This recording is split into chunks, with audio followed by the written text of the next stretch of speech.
The moment I walked through those church doors, I felt every single eye in the room land on me like a physical weight. I didn't flinch. I had practiced not flinching for 18 years. The sanctuary smelled like old wood and white lilies, and somewhere near the front, a string quartet was playing something soft and forgettable. Rows of people in black filled the pews, neighbors, business associates, people who had watched me disappear at 15 and never once asked why. I recognized some of their faces. Rounder now, grayer, but the same.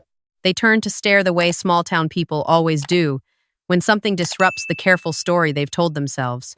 I kept walking. My name is Elena. I'm 33 years old.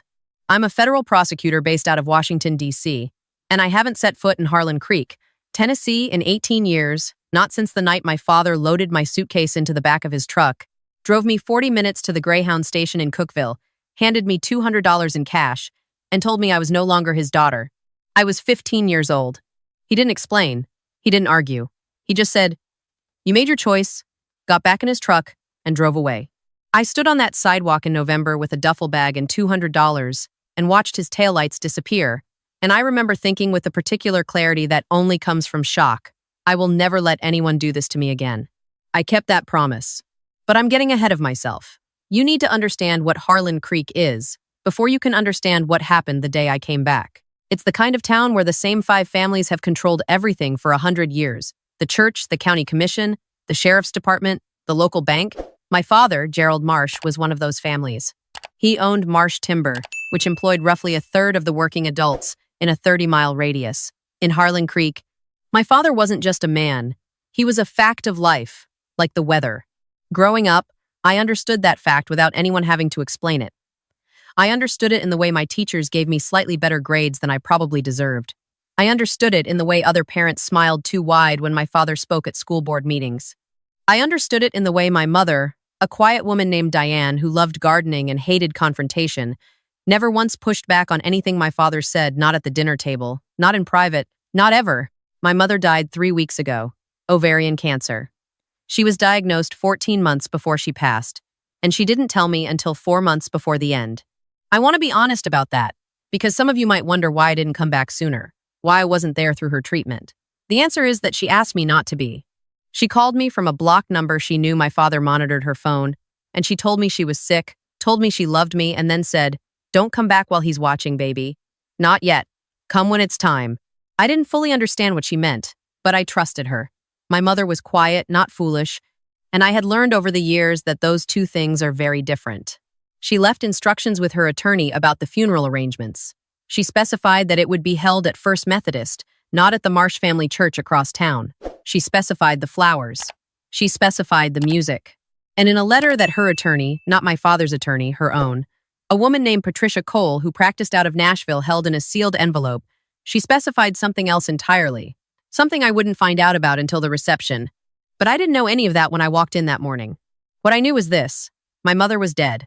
I had loved her even when loving her was complicated and painful and confusing, and I was going to say goodbye. I slid into a pew near the back. A woman 2 rows ahead of me turned around, did a visible double take, and then leaned to whisper to the person beside her. I watched the ripple move through the room, one whisper at a time, until it reached the front. My father was seated in the front row, flanked by his brother, my Uncle Roy, and Roy's wife. He was wearing a dark suit and his silver hair was combed back the way it always was, and even from the back of the church I could see the exact moment someone told him I was there. His shoulders went rigid. His head didn't turn. He just sat very still, the way a man sits when he's deciding something. I had expected that. I had prepared for it. What I hadn't entirely prepared for was the grief, the raw, complicated, not fully resolved grief of sitting in a church watching people eulogize a woman who had loved me and also failed me and also, in the end, tried her best. I cried quietly through the service. I didn't try to stop myself. I had spent 18 years being strong and I figured I was allowed 20 minutes. The service ended. People moved to the fellowship hall for the reception.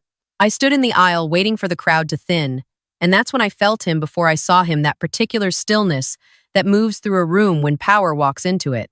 My father appeared at the end of the pew. He was taller than I remembered, or maybe I had just been smaller. He looked at me the way you look at something you're deciding whether to step over or around. "Elena." He said my name like it tasted bad. "Dad." I kept my voice completely level. "This is a private family service." I almost laughed. I genuinely almost laughed. I'm her daughter. You stopped being part of this family when you decided to go to that woman. He said it quietly, with the confidence of someone who has never once been told no by a room. I'd like you to leave. That woman. It took me a moment, even after all these years, to process it through the filter of his particular cruelty. That woman was my grandmother, my mother's mother, Nana Ruth, who had offered me a place to stay after my father drove me to that bus station. I had called her from a payphone, sobbing, and she had wired me money for a ticket to Knoxville and told me to come. I lived with her for 2 years. She enrolled me in school. She helped me apply for scholarships. She was 71 years old and 5 feet tall, and she was the reason I am standing here today. My father had hated her for 30 years. She was, in his mind, the one person in his orbit he couldn't fully control. When I chose her, I chose wrong. That simple. I'm not leaving, I said. He studied me for a moment. Then something shifted in his face. Not anger exactly, more like a decision being made, and he said, I was hoping you'd be reasonable. I suppose I shouldn't be surprised. He turned and walked toward the fellowship hall. I stood there for a moment, and I will tell you honestly, my hands were shaking. Not from fear, from the particular effort it takes to be calm when every nerve in your body is screaming. I took a breath. I smoothed my jacket. I followed him. The fellowship hall was full of casseroles and people in dark clothes and the particular social choreography of small-town grief. Who stands where, who speaks to whom, who gets the chair nearest the door. I got a cup of coffee and found a spot near the windows and let people approach me or not approach me as they chose. A few did. Mrs. Lennox, my 8th grade English teacher, squeezed my hand and said, She was so proud of you, you know. She said it in a low voice, like a secret, and then moved away quickly. I had been there about 40 minutes when the sheriff walked in. His name was Dale Pruitt. I knew his name because I had looked up every elected official in Harlan Creek before I came back. Professional habit, and also just good sense. He was 50-something, thick through the middle, with the relaxed authority of a man who has never had a reason to doubt his own power. He came in through the side door, spoke briefly to my Uncle Roy, and then started moving in my direction with the unhurried stride of someone who isn't expecting resistance. He stopped in front of me. Miss Marsh? Miss Marsh is fine, yes. I'm going to need you to come with me. I set my coffee cup down very carefully on the windowsill. On what grounds? He cleared his throat. There's a concern about your presence here, disrupting a private family event. Now, I'm just asking you to... There's no ordinance in this county, or any county in this state, that allows you to remove a family member from a funeral reception. I kept my voice pleasant and informational, like I was explaining something to a student. I've reviewed Tennessee Code annotated, and I'd encourage you to do the same before you finish that sentence. He blinked. Then he recovered. Ma'am, I don't want to make this difficult. Then don't. There was a silence. I could feel the room listening. You're going to want to step outside with me, he said, and now his voice had an edge in it. I'm going to want to do no such thing. He reached for my arm. I stepped back one step, looked him directly in the eye, and said, clearly enough for the people nearest to us to hear, Sheriff Pruitt, if you put your hand on me, I will file a complaint with the Tennessee Bureau of Investigation before midnight. You should know that I'm a federal prosecutor. You should also know that my office has been aware of the financial relationship between the Marsh family and this sheriff's department for about 7 months. That last part was a small exaggeration. I knew about some irregular campaign contributions and a no-bid county contract that had raised some eyebrows. I didn't have an active investigation, but I also wasn't lying about my job, and Dale Pruitt didn't know where the line was. He hesitated, and in that hesitation, a voice came from somewhere behind me. Is there a problem here? I turned. My husband, Marcus, was crossing the room toward us. Marcus is 6'2", and he has the kind of stillness about him that comes from doing genuinely dangerous work for a long time without letting it change his face. He had been waiting outside. We had agreed he would give me time alone first, but apparently 40 minutes had been enough. I should tell you about Marcus. We met 6 years ago when I was a junior prosecutor, and he was an IRS criminal investigation special agent, testifying in a tax fraud case I was trying. He was methodical and precise and unflappable on the stand, and I had asked him to coffee afterward to talk about the case, and we had talked for 4 hours about everything except the case. We've been married for 3 years. He is, without question, the most genuinely decent person I have ever met, and he also has absolutely no patience for people who abuse authority. He walked up beside me and showed his credentials to Sheriff Pruitt without saying a word. Just opened the badge case and held it there. Pruitt looked at it, looked at Marcus, looked at me. IRSCI, Marcus said pleasantly. Special Agent Marcus Webb. I've been looking forward to meeting you, Sheriff, particularly given some of the property transaction records we've been reviewing out of this county. He paused. But that's a conversation for another day. Today we're here for my mother-in-law's funeral. I'm sure you understand.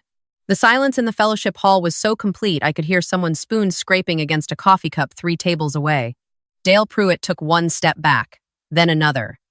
Then he turned and walked toward the door he came in through, and the room released a breath it had been holding for about 2 minutes. I looked at Marcus. He raised his eyebrows slightly. Okay? I nodded. My father was standing 20 feet away. I had felt him watching the whole exchange with the focus of a man trying to recalculate. He wasn't panicking, he was too controlled for that, but something had shifted in his face. The certainty was gone. In its place was something I had never seen there before, not once in my entire childhood. Uncertainty. Patricia Cole, my mother's attorney, appeared at my elbow. She was a neat, compact woman in her 50s with reading glasses on a chain, and she had the energy of someone who has been waiting all day to do something. Miss Marsh? Webb? If you'll follow me, there are some matters your mother wanted to discuss with you. I glanced at my father. He was already moving toward us, his expression tightening. This is a family matter, Patricia, he said. Whatever Diane arranged. Mr. Marsh. Patricia's voice was polite and absolute. Your wife retained me independently, with her own funds 18 months ago. You are welcome to have your attorney present for this conversation. I'd actually encourage it. She looked at him over her glasses. But Elena will be there. She led us to a small room off the main hall. Me, Marcus, my father, my Uncle Roy. She set her briefcase on a folding table, opened it, and removed a sealed envelope. Diane Marsh executed a new will 14 months ago, Patricia said. Your father has already received a copy of this document through his own counsel. I won't go through every detail today. What I will tell you, Elena, is the relevant portion. She opened the envelope, unfolded a letter, and read it aloud. My mother's voice, in Patricia's steady cadence, came into that small room and filled it up. She wrote that she had spent 40 years being afraid, and that she had not been brave enough while she was living, and that she was sorry for it. She wrote that the property on Sycamore Ridge, 42 acres of land that her own parents had left her, that she had brought into the marriage as her separate property had been placed in a trust 18 months ago. The trust named me as sole beneficiary. My father had contested the trust through his attorney.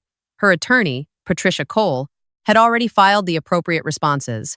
The matter was before a chancery court in Nashville, away from any Harlan Creek judge, and Patricia was quietly confident about the outcome. She also wrote that she loved me, that she had always loved me, that she was sorry she hadn't said it louder.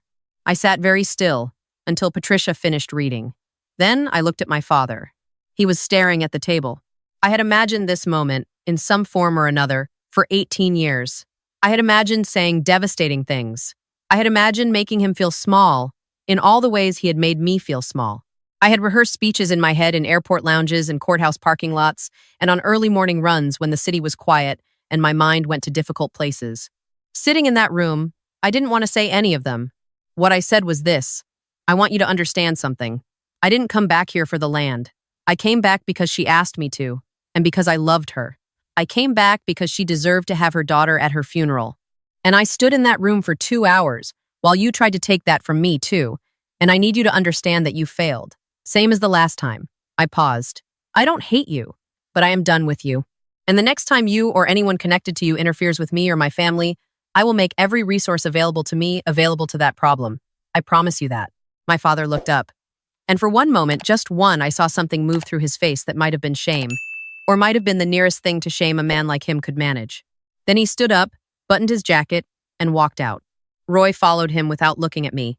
Patricia clicked her briefcase shut. Marcus, who had not said a single word during any of this, put his hand over mine on the table. Outside the window, the late October light was going gold over the hills, and somewhere under those hills was 42 acres that had belonged to my grandmother's family since before the Civil War, and then to my mother, and now to me. I sat there for a while. Patricia gave me time. She was good at her job. Eventually, Marcus said quietly, "You ready to go?" I thought about the bus station in Cookville, the $200, the payphone, and Nana Ruth's voice telling me to come, just come, we'll figure it out. I thought about the apartment I rented in my second year of law school with a radiator that didn't work and a view of a parking structure, where I used to sit at my desk at 2 a.m. and think about what I would do when I was ready. I thought about all the years I had spent building a life that no one in this town could take from me. "Yeah," I said, "I'm ready." We walked out through the fellowship hall. Some people looked at us, and some people looked away, and some people miss us. Lennox was one of them, gave me a small, private nod that I understood and accepted. We walked out into the October afternoon and got in our car and drove out of Harlan Creek, Tennessee, and I watched it get small in the rearview mirror. My mother used to say that the best revenge is just becoming yourself. She said it once to me when I was maybe 12, and I don't think she meant it as advice exactly. I think she was talking to herself, but I heard it. I kept it. She was right, as it turns out. She was right about a lot of things she didn't say out loud. The Chancery Court ruled in my favor 4 months later. The land is mine. I've been talking to a conservation organization in Knoxville about putting it into a land trust, keeping it intact, keeping it wild. My mother would have liked that. She loved that ridge in October when the maples turned. I'm telling you this story not because I want you to feel sorry for me. I don't need that. I'm telling you because I know some of you are sitting somewhere right now holding a version of a wound that someone else gave you, and you are wondering if it is ever going to stop shaping your life. I want you to know that the answer is yes. Not because the wound disappears, but because you get bigger than it. You keep building until what you've built is stronger than what was taken. That's the whole story. My name is Elena Webb. I was driven to a bus station at 15 years old and told I was no longer a daughter. 18 years later, I walked back into that town, and I walked back out on my own terms. And nobody drove me anywhere.